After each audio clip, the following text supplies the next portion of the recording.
Hi అండి. అందరికీ happy parents day. ఈ రోజు మనం ఒక స్టోరీ విందాం. అనగనగా రోజు రవి అనే అబ్బాయి ఉండేవాడు. రవి తన తల్లితో కలిసి ఉండేవాడు. రవి తల్లికి ఒక కన్ను ఉండేది కాదు. ఒకరోజు రవి తన స్కూల్కి వెళ్తాడు.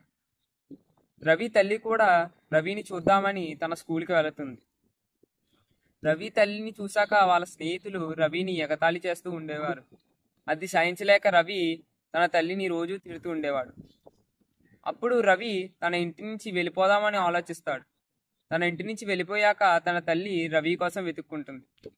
కొన్ని రోజులయ్యాక రవి పెద్దవాడవుతాడు. రవి దగ్గరికి ఒక వ్యక్తి వచ్చి ఒక లెటర్ ఇస్తాడు. ఆ లెటర్లో ఏముంటుందంటే, రవికి చిన్నప్పుడు యాక్సిడెంట్ అయ్యి తనకు కన్ను పోయిందని ఉంటుంది. ఆ కన్ను తన తల్లి ఇస్తాదని రాసి ఉంటుంది. అది చదివిన రవి చాలా ఏడుస్తాడు.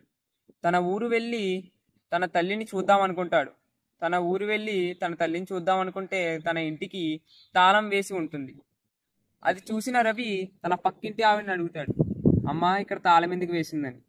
అప్పుడు ఆమె, ఇక్కడ ఉన్న ఆవిడ ఎప్పుడో చనిపోయింది బాబు అంటుంది.